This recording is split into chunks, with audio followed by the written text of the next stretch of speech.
It's time for Fast Facts with Bob. Once again, I'm pulling these facts from the podcast No Such Thing as a Fish. Great podcast, you should check it out. The first fact they covered on this episode was that once upon a time, rats were the size of hippos. Let's look into it. Were rats the size of hippos? Found a rat the size of a hippo. That is a big skull. Is that a rat right there? That almost looks like a chipmunk. No wonder it looks so blurry. It's just a tiny picture. Largest fossil species, Jos something, Monaceae, discovered in Uruguay, South America, with an estimated body mass of 1 ton. Dang, that's a big rodent. The fossilized skull of a 1-ton rat, the size of a hippopotamus, has been unearthed in South America. Hold up, body mass of 1 ton? How much do hippos weigh? An adult male, 3,500 to 9,900. Hold on, let's look it up in tons, because I'm pretty sure a ton is like 2,000 pounds, but I'm not sure. Let's look up how much a ton is, because I'm pretty sure it's 2,000 pounds, but let's refresh the brain. 2,000 pounds, okay, yeah. So if the rat weighed 2,000 pounds, that's very small for an adult hippo. Maybe a small baby hippo. Definitely not an adult male. Maybe a small adult female. Nicknamed Mighty Mouse. Believed to have lived around 4 million years ago. Half submerged in water to reduce the stress caused by a vast size. I mean, they might have got their comparisons a little bit wrong, but a 1-ton rat is still a very large rat. Discovered in a boulder that fell away from a cliff. But they didn't really notice, they didn't realize it was a rat skull. It was stored away in the Montevideo National History Museum for many years. These paleontologists took a look at it and realized it belonged to a creature that had never been seen before. So they only have the skull, near complete giant rodent skull. Previously, they had only been limited to studying bone fragments. So the 1-ton estimate is just basically a guess, because they don't have the rest of the body, but they're basing their guess on other large rodents that they have seen currently, or I guess previously found fossils of. The Latin name Josephofortigacia. Butchering that. How do you pronounce this? How do you say how to pronounce? Josephofortigacia. Apparently it looked like a cross between a guinea pig and a beaver. Was it not a rat though? Vegetarian rat. Right now, a capybara is the biggest living current rodent, just over 60 kilos. I don't know how much a kilo conversion to pounds is. They're saying that this had an average weight, or they're thinking that the Josephofortigacia rat had an average weight of around a ton, but its biggest example could have weighed more than 2.5 tons. Where are they getting these averages from? Around the same as a medium-sized hippo. I would say a small-sized hippo. Where's the biggest example, though? I thought this was just the one skull. And are they just basing these other things off of bone fragments? So they think it had some big incisors to fight off predators while having smaller, soft teeth to eat soft vegetation, because it would have had to dodge attacks from meat-eating birds and saber-toothed cats. Interesting. Okay, let's see if there's another article that can give us more information. Giant rats and tiny hippos? Giant rats and tiny hippos, the weird world of islands. Islands are both a land of giants and dwarves. The pygmy mammoth? What was that? Once existed in numerous forms from the Channel Islands off the coast of California to the Siberian Arctic. So when it comes to learning about particular species, size is everything. Interesting. She's saying that when new species go to islands, however they get there, rafting or being isolated by rising sea levels, they can lead to some strange morphologies. For most mammals, they either get bigger or smaller. Rodents tend to become very large on islands, whereas larger-bodied creatures like deer get smaller. Interesting. There's a name for this phenomenon called Foster's rule, or the island effect. Apparently, rodents living on islands tend towards gigantism, while carnivores... What the heck's an artiodactyl? And lagomorphs? Oh, artiodactyl is a deer and hippo, and lagomorphs are things like rabbits and hares, are more likely to become dwarfed. Rabbits and hares are going to get even smaller? Why does that happen? Body size is the single most important thing about an animal? I feel like that is a very strong statement. It regulates everything. If you know the body size, you know how much it eats, how fast it walks, how long its lifespan is going to be, how many babies it has, the kinds of food it can or cannot eat. In a mainland environment, being large is often safer because you can avoid predators that way. Being on an island, though, with no natural predators means being large is not really an advantage anymore. It can actually be a hindrance because you're too big to move around and you need more sustenance. Food sources are limited on an island, so there can be some shrinkage. You could have an elephant dwarfing to the size of a sheepdog? What? This is the second time they've mentioned mammoths that are reduced to the size of a large... Where are these mammoths that are being reduced so much? Pygmy mammoth? The pygmy mammoth, found only on the California Channel Islands and nowhere else in the world. Probably a small form of the Columbia mammoth found on the mainland. Varied from 4.5 to 7 feet high at the shoulder and may have weighed only 2,000 pounds. It looks like a small group of regular-sized mammoths swam across the channel to get to the abundant vegetation on the huge island of Santorose. The island was only 6 miles from the mainland at the closest distance. Wait, so they swam 6 miles? Is that what they're saying? So this was back then, 20,000 years ago, the sea level was 300 feet lower. So then the ice sheets melted and the water rose, and now the island is much smaller and the distance is much greater between the mainland and the island.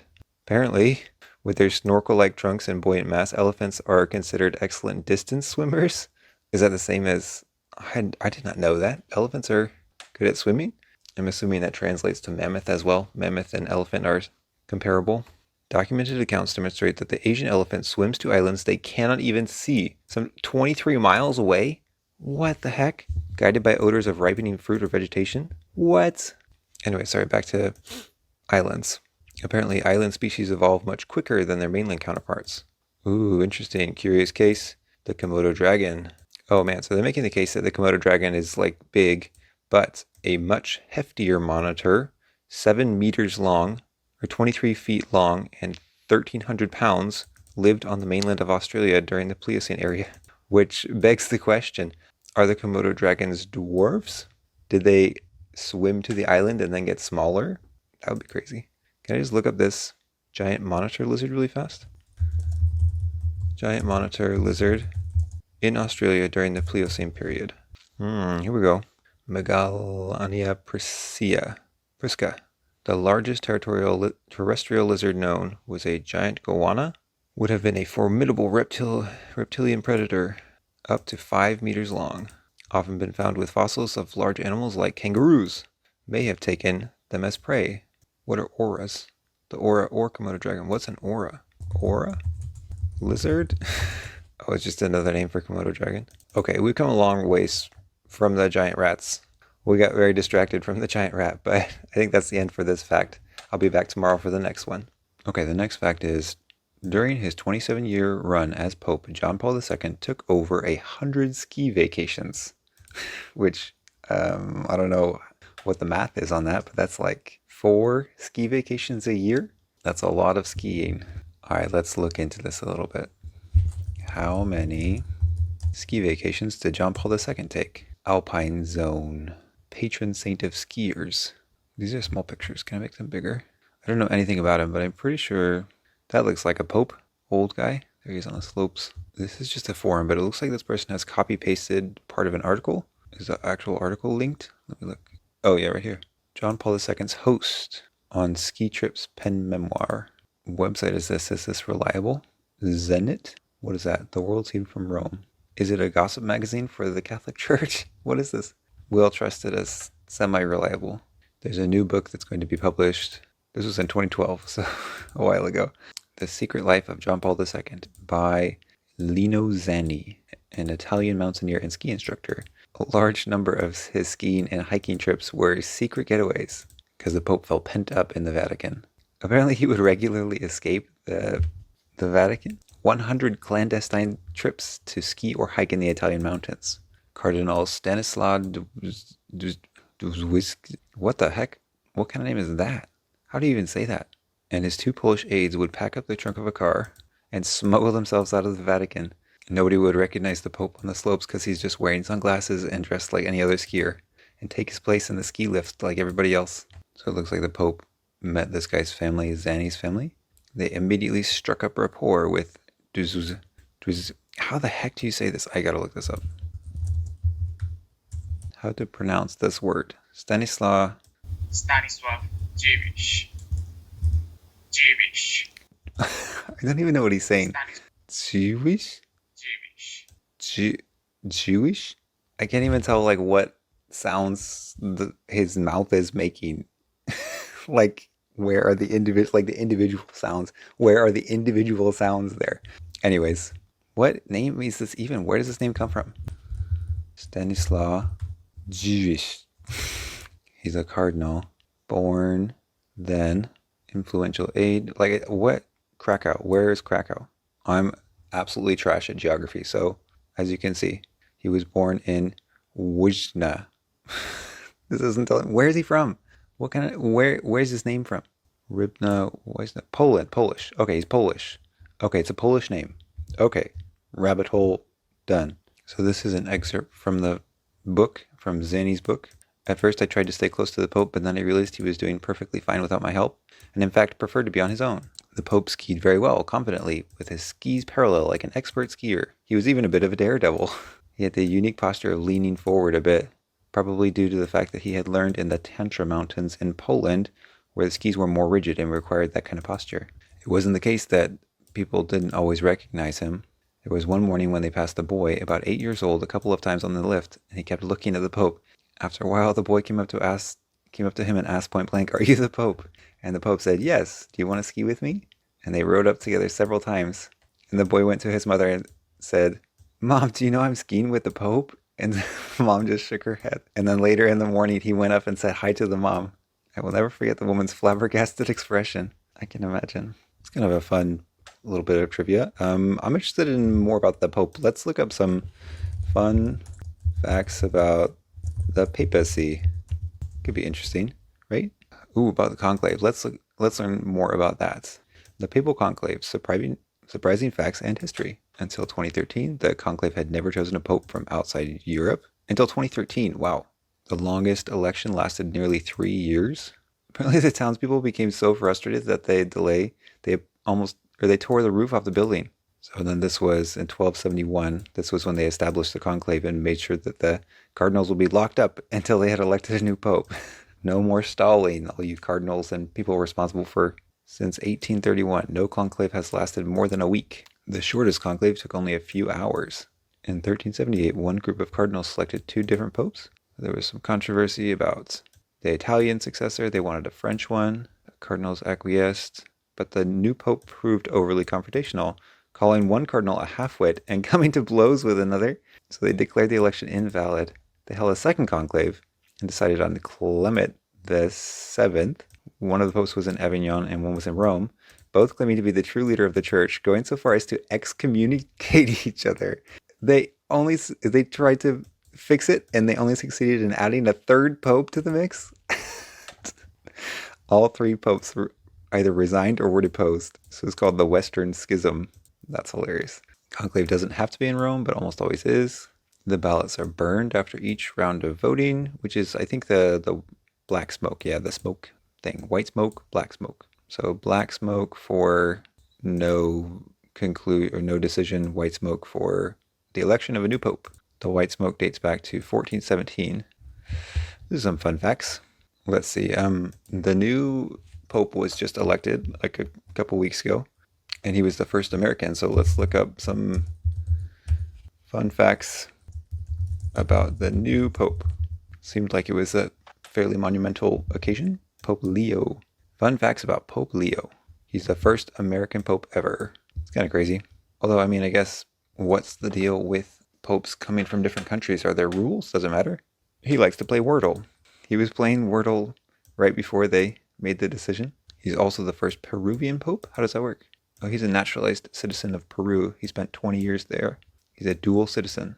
He watched Conclave right before his very own conclave. I haven't seen Conclave yet, but I've heard good things about it. He has a bachelor's in mathematics. He met Pope John Paul, Benedict, and Pope Francis. And here's a picture to prove it. Wow, he's super young there. He's older there. He's super old here. I don't know about super old, but his favorite sport is tennis. Speaks and reads several languages. He speaks English, Spanish, Italian, French, and Portuguese, and he can read Latin and German. Very impressive. He's the youngest of 3 boys. He's a Chicago White Sox fan. The smartest boy in his class when he was, how old? Elementary school? Okay, was he the smartest boy in his class in high school or in college? Editor-in-chief for his school yearbook. Which school? All right, I think that will about do it for this fact. I'll be back tomorrow for the next one, which is that 100 years ago, a quarter of the residents of New York would move house every single May 1st at exactly 9 a.m. A quarter of the residents? What? At exactly 9 a.m.? Let's look into it. Okay, they've got a link listed here. Let's just use that. Moving Day, New York City. Moving Day. This dated back to colonial times and lasted until World War II. Apparently, on February 1st, Rent Day, landlords would give notice to their tenants that what the new rent would be after the end of the quarter.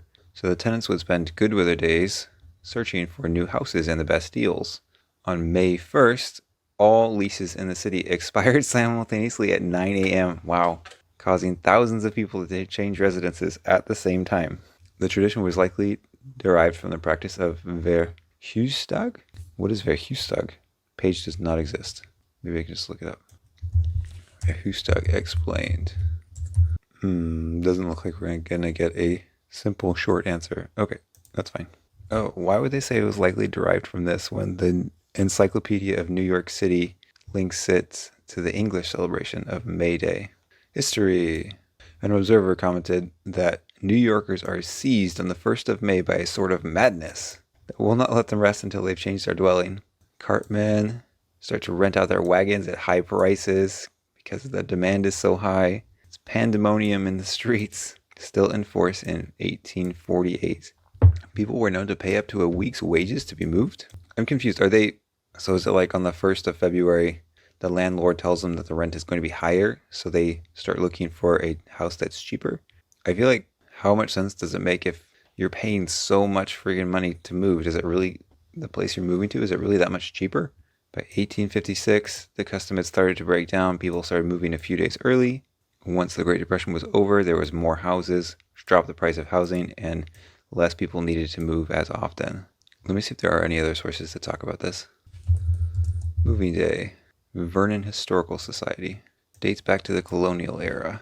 Oh, maybe this is what they were talking about. Legend has it, May the 1st was the day that settlers from Holland set sail for the New World. The streets became clogged with a throng of people trying to get their possessions into their new residences. When the dust of the resulting confusion cleared, New York appeared as if as an earthquake had just hit. The people were generally looking forward to the confusion and uproar of moving with anything but joyful anticipation. A lot of people liked the crazy, it sounds like, but many people remained in uncomfortable quarters and suffered great inconveniences rather than go through the sea of trouble. Yeah, I believe it. I would be one of those people. Houses are turned upside down and inside out. Men, women, and children in great commotion. The children in high glee, only wishing the 1st of April came every year. They finally reach their destination, set their effects in order, and remain perhaps 6 months or a year. Then they're ready to repeat their experience. The custom lasted into the early 20th century. They started hiring professional movers instead of doing everything themselves. Moving companies were hard-pressed to handle the high demand. Eventually, this custom started to lose momentum when able-bodied men were sent off to the war. The advent of rent control limited the amount that rents could be raised each year, which encouraged people to stay in their apartments. And then in 1945, an article said, "Housing shortage erases moving day." Here's a source for this article. Let's look it up. Can't be reached. Well, it's the only one listed, so let's look up some fun facts about rent in New York. Fun facts about rent in New York. NYC.gov. Sure. Spotlight. New York's city's rental housing market. These aren't fun facts. These are real facts. Are these unbelievable facts in a good way or a shocking way? Let's give it a shot. 9 facts about the New York City housing market. The average New York rent is about 82% of the median American salary. What? Wait, what? What does that mean? Rent has reached an all-time high of $3,200. An entire year's worth of rent is $3,800. Wow, that's crazy.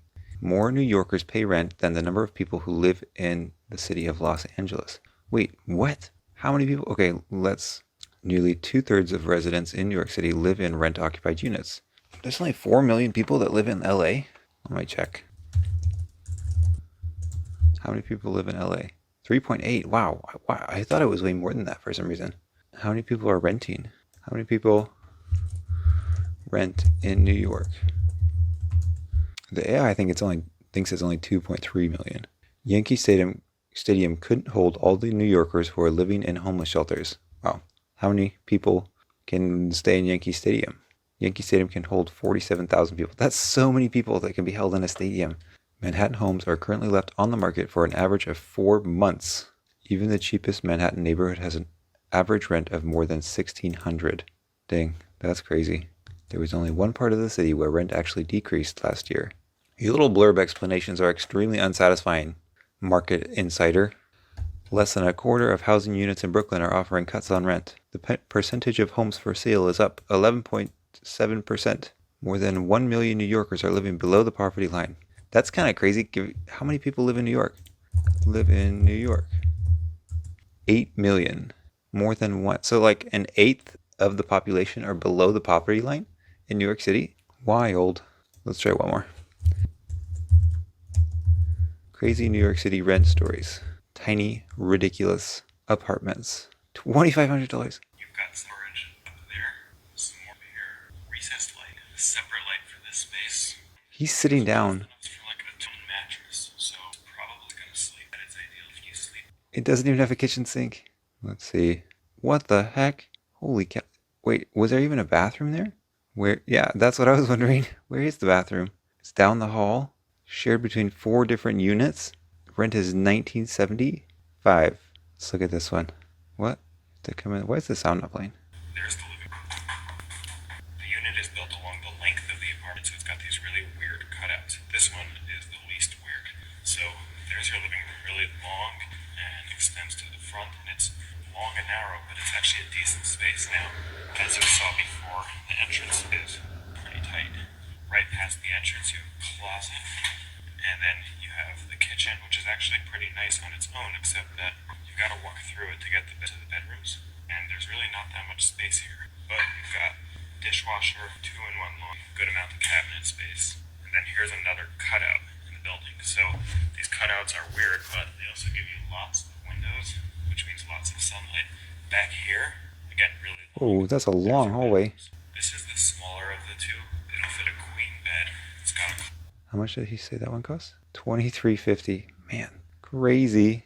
I think that's it for this fact. I'll be back tomorrow for the next one, which is that nobody knows why we kiss, which seems, I don't know, maybe a little counterintuitive. Do we not just kiss because it feels nice? Is there more to the why do people kiss? Why do people kiss? This is on Live Science. Her eyes are wide as they stare into yours. You wrap your arms around her waist and pull her in close. Your lips connect. The simplest answer is that humans kiss because it just feels good. Yes. Some people feel this explanation isn't quite sufficient. Formally study the anatomy and evolutionary history of kissing and call themselves philematologists. Apparently they haven't conclusively explained how human smooching originated. Is kissing learned or instinctual? Some people say it's learned because it dates back to the days of our early human ancestors. Mothers may have chewed food and passed it from their mouths into those of their toothless infants. Mothers would continue to press their lips against their toddlers' cheeks to comfort them. Kind of like a kiss, right? Press your mouth against somebody's cheek. So that's the argument in favor of instinctual. This argument in favor of it being a learned trait is that the fact that not all humans kiss. Certain tribes around the world don't make out, apparently. 10% of the world. Can I just look up that real fast? Examples of people that don't kiss. Sapiens. When the South African Thonga people first saw European kissing in 1890, their reaction was disgust at such gross behavior. People in India have long practiced the romantic kiss. They're not kissing. The statue is just... unless they have some really long lips. Are you going to give me any specific examples? The Mehinuwaka, who live in Brazil, are known to nibble at eyebrows during sex. More industrial, modern societies might also have better oral hygiene, making kissing a more pleasing activity for some than others. One argument against this, though, is that hunter-gatherers who eat very few carbohydrates may have fewer dental cavities than bread-eating Europeans. Most hunter-gatherers have not evolved romantic kissing. Really, that's quite the claim. Most hunter-gatherers. Can we just look up things people do instead of kissing around the world? 20 alternative things to kiss instead of icky human lips. Oh, this is for people who are single. The cultures where kissing doesn't exist. Some cultures that find the idea of a pash a turnoff. The Aka pygmies talk about their night's work, euphemism for sexual contact. They admit it is enjoyable, but the main purpose is to conceive. In the West, we may brag about the quality of foreplay. The Akis focus on how many times in a night they worked. Okay, back to this article. Women, for example, subconsciously prefer the scent of men whose genes for certain immune system proteins are different from their own. Interesting. This kind of a match could yield offspring with stronger immune system and better chances for survival. That's kind of crazy. Let me look that up. Let's see. Studies about... Let me just copy paste this in here so I don't have to search it up. About how women subconsciously prefer... Yeah. Evidence that humans prefer genetically dissimilar partners based on scent. Found that evidence suggesting that humans are able to detect via smell which partners are genetically preferable.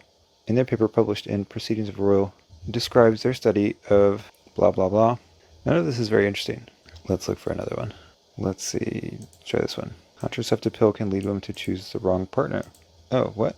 Pill is thought to disrupt an instinctive mechanism that brings people with complementary genes and immune systems together. Huh.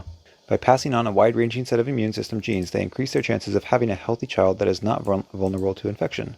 Also, couples are less likely to experience fertility problems or miscarriages like this. Experts believe women are naturally attracted to men with immune system genes that differ from their own because of their smell. Where's the... Why does no one cite things? Come on, people. Link things. Please. Saves me a lot of time and headache. Researchers asked 100 women to sniff 6 male body odor samples from 97 volunteers and say which they preferred, with tests carried out both before and after the women had started taking the pill. The results showed that the preferences of women who began using a contraceptive pill shifted towards men with genetically similar odors. Not only could, what is MHC, similarities in couples lead to fertility problems, it could also lead, ultimately, to breakdown of relationships when women stop using the contraceptive pill, as odor perception plays a significant role in maintaining attraction to partners. What? How have I not heard more about this? Odor perception plays a significant role in maintaining attraction to partner. Let me see if I can find this study. Let's see. I think I've heard of this before. I think it's the sweaty t-shirt study. Let's see. I think this is it. Dependent mate preferences in humans. Female and male students were typed. Each male student wore a t-shirt for 2 consecutive nights. The next day, each female student asked to rate the odor of 6 t-shirts, scored the male body odors as more pleasant when they differed from the men in their MHC than when they were more similar. Furthermore, the odors of dissimilar men remind the test women more often of their own actual or former mates than do the odors of the similar men. So this suggests the linked gene influences. That's kind of cool. What about the contraceptive study? Let's look for that. Contraceptives influence the sweaty t-shirt study. Let's try that.